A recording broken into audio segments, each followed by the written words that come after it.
co-founder of Profila, and this is one of our streaming presentations. WTF is what? WTF is Profila. Today we're going to have a short talk about your Profila, which is the most accurate, authentic, and valuable information about yourself. And that's the core of Profila. It's the reason that we did all that we do in building this. So we're going to focus just on this part of the platform today, and in other sessions we'll talk about other aspects of Profila and also some of the basic flows of data subscriptions and relationship with brands and starting privacy rights, so on and so forth. Today we're going to focus just on the core of it, which is your Profila. As I said in the recent Cardano summits, success for Profila as a company will be when we become a noun. When folks don't talk about their profile or their zero-party data, they just talk about their Profila, and that becomes a word out in the world that, again, represents you, the most accurate, authentic, and valuable information about you, and your full control over who has access to it. Because that's really one of the core theses of Profila is that what happens in the world. Imagine the world as it is now. Imagine what happens when the best data about you, the best information, the best insights come directly from you. That will break the model of much of the existing platforms who rely on observed and tracked information about you, and a lot of guessing, because they have to guess based on what you click and what you follow and things like that. But that is not a very accurate representation, I think, of you as a person. You have to ask yourself, does your search history, capture the totality of your soul, or do your likes and follows really define you as a person? It's a part of it, but it's still guessing. And so we never criticize brands for using these platforms to market to folks, because these are the tools that they have now. They have tracked data, unethically sourced data in many ways. When brands understand that they can get access to a much, much better data source than they have now about you, they're going to start using that.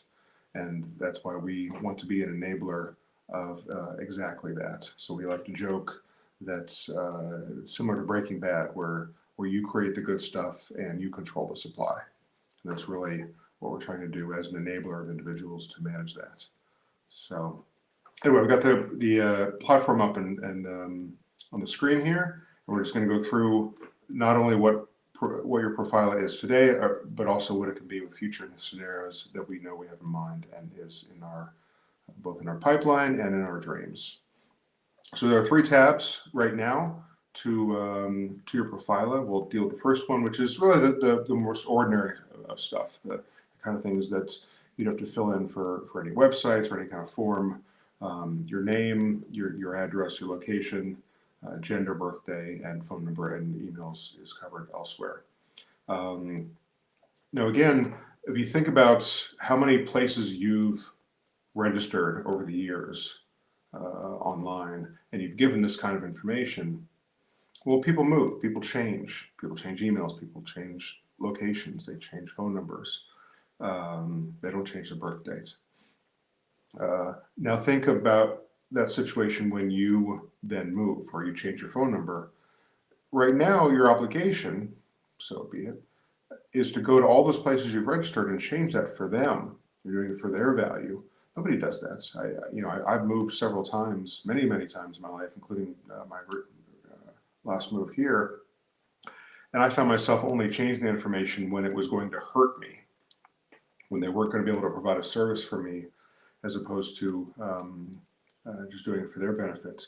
So the idea that after brands subscribe to you, think about every organization in your life that you deal with. And we have, personally, everybody has so many relationships that they don't think about are relationships, whether it's with your doctor or your church or charities that you support or brands that you are loyal to. Those are all relationships. We don't think about them as relationships now because they're very uneven. They have some or all of your data or some of your data, and they use it how they see fit for their benefit, and you don't really have a role in that. You can unsubscribe, you can unfollow, you have kind of drastic measures you can take, but it's a very uneven balance of data relationships. Well, if in that situation I talked about before, I've got 1,500 companies that subscribe to my Profila, and I change my address. And some of these companies are ones that do need to be sending something in the postal mail. They now have it updated immediately. They have always the most accurate information, and that's valuable for them. Not only just the fact that they have it, but also that they use Profile as a mechanism to get that about their customers or their clients or their partners or whatever. We will expand this section. I think also based on feedback from the community. Do we want to add more demographics? Do we want to add ethnicities? Do we want to add height? Do we want to add the other things that describe me as a physical person? We can add those in the future, because again, not only do they just provide the best resource, the best source of that data to anyone who wants it, but also it allows brands to subscribe to us to start putting us in more accurate boxes, more accurate targeted segments. So if a brand subscribes to me and they can see that I'm in Switzerland, they're going to market to me different than if I'm in the US or if I'm in Australia or any other place. That allows them to put me in a more accurate, for more relevant information for me. And that's why the goal of this is better for me, based on me opening up my Profila to different organizations. It could be by dates. It could be, okay, we've got an offering between 40 and 49, and it's different than what we offer from 20 to 29. That then gives the brand much better information about me to market to me better and more accurately. One of the first ideas we had that we've never implemented because we wanted to do it at the right time is the idea of adding both either a child Profila or a pet Profila.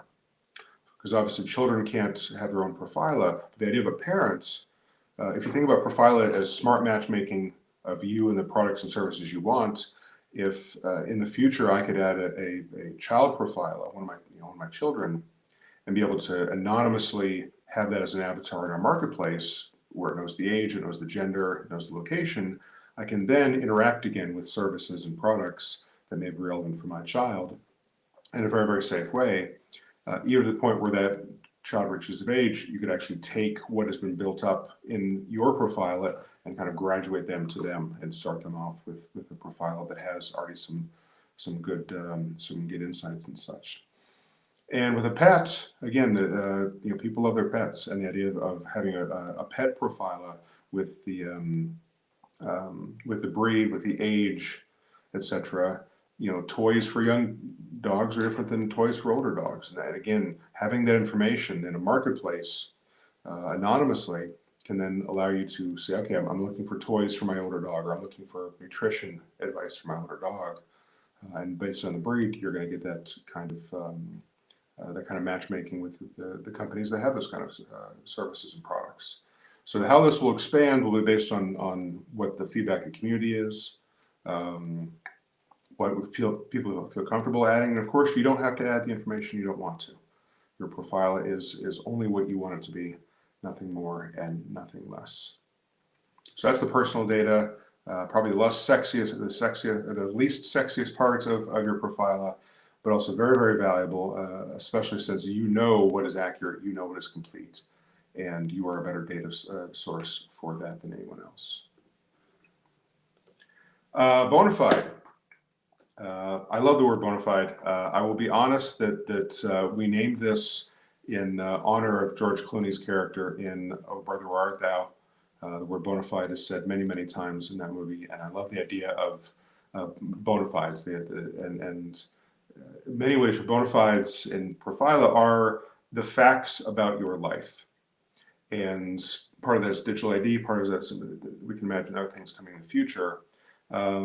Digital ID is an interesting concept because, and I said this also at the Cardano Summit, there's not going to be one or two or even three winners in the digital ID space. That will never happen. And so, when we talked about digital ID inside of Profila, it was like, well, we don't want to get in the digital ID business ourselves. It's a lot of infrastructure, a lot of security, things like that. We want to be the aggregator of all of your digital IDs and all the certificates, all the proofs that exist in in your IDs. Myself, I have a Dutch one that is where certification of my state and company pension is. I've got a Swiss one that has a lot of things that it does for my life. I've got a Tala Prism. I've got one in the US as a taxpayer as well. So I've already got 4, and I'm a pretty ordinary person in this regards. People have many, many of these. And each one of those IDs, especially, I'll tell you a quick aside on if you've ever done the demo of the Tala Prism app, that really opened my eyes in terms of where digital ID is going to evolve. In that demo you do, you add a certificate that says I have health insurance, and you add a certificate that says I'm employed. Those are the sort of things, again, the facts about your life that aggregated are essentially a KYC process that you own and you control. So if across all my Ds I have proof of my insurance, I have proof of my residence permit here for Switzerland, I have proof of employment, I have proof of different memberships. You can imagine all these ways to prove, yes, Luke has this or Luke does this.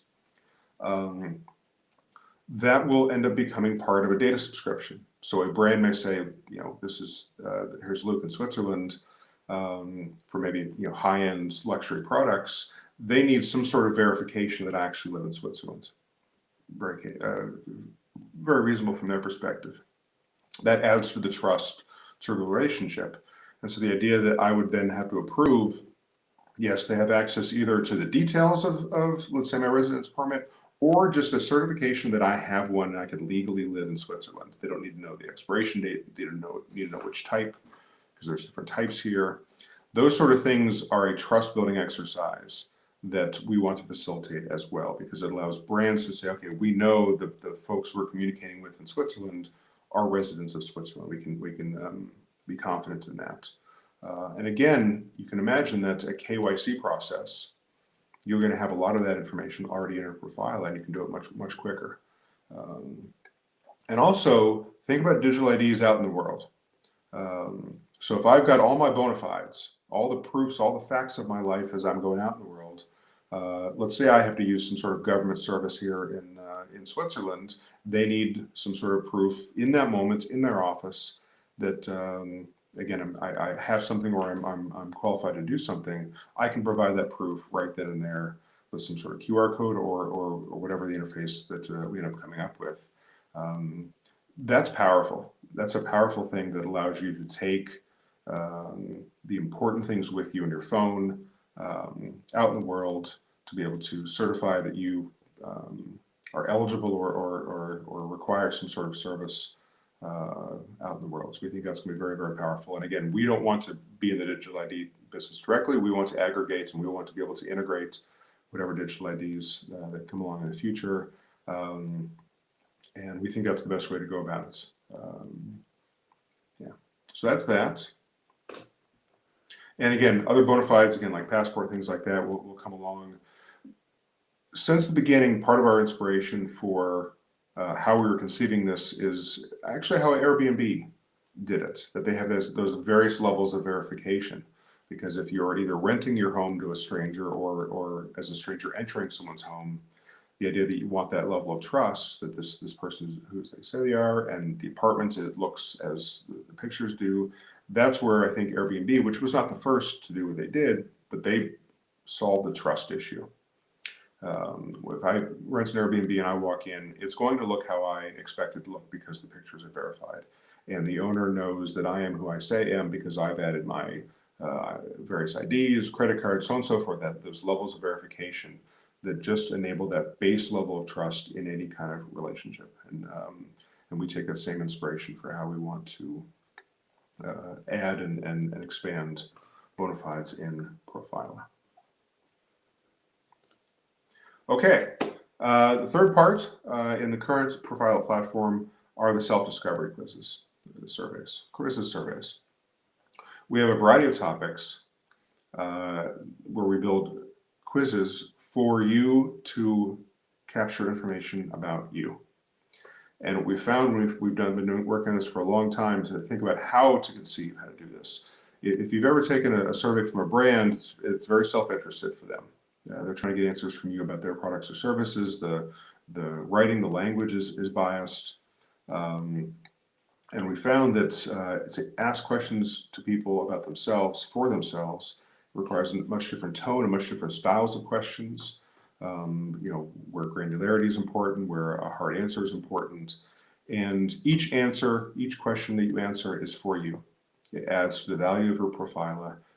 It will provide insights to yourself of what kind of traveler you are, or what your fashion sense is, or whatever.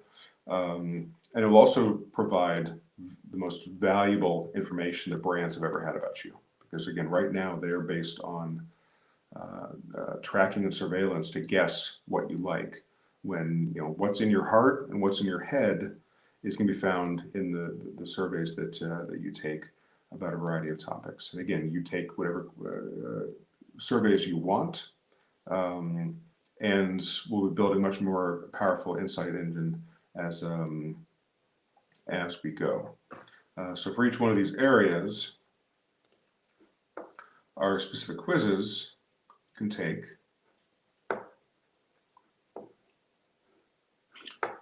about whatever topic it is. And actually right now we are using AI to produce these questions. We've gotten very good at prompts that again provide questions for people to ask about themselves, and also the ability to retake quizzes over time. We've got some grand plans on how we're going to end up doing this long term. And what we found and done in alpha and beta trials is people like to answer questions about themselves. I think we've probably all taken quizzes online that tell us what Harry Potter house we'd live in. Well, in that situation, I get, okay, I'm a Hufflepuff. Whoever was giving the survey now has data that they can sell about you. And the profile model is always, no, it's yours. It's you, it's yours. You get to decide who has access to it. And that's really part of a data subscription, is when a brand says we want to subscribe to your Profila link. And that's a key concept. I love saying this. A brand subscribes to you. The whole thing is reversed because you have what's valuable. You have your data, you have your wallet share. They should be subscribing to you for that, and you should be in control to say yes now and no later if you want to revoke it. And have transparency about what they are actually have access to. So when a brand actually subscribes to your Profila, you'll see which categories they want to have access to, and it should be appropriate for the brand. If the brand is asking you for access to your parts of your Profila that just aren't relevant, you can withhold your consent from doing that. We know we're going to add more categories. We know that this is going to evolve based on use and what we learned from the community. I think long term we're going to go to a single question mentality where each question is kind of its own entity. Right now it's aggregated in quizzes and then in categories. But we want to make this fun. We want people to be able to freely tell Profila, meaning their Profila, the things that are in their head and their heart, and have fun with it, and take those little gaps in your day when you're waiting for a train or you're waiting in line, and just open up the app and answer some more questions and see it gamified and get insights, and know that the more you're answering, the more valuable your Profila is, the more you're valuable to brands, and the more power is in your hands.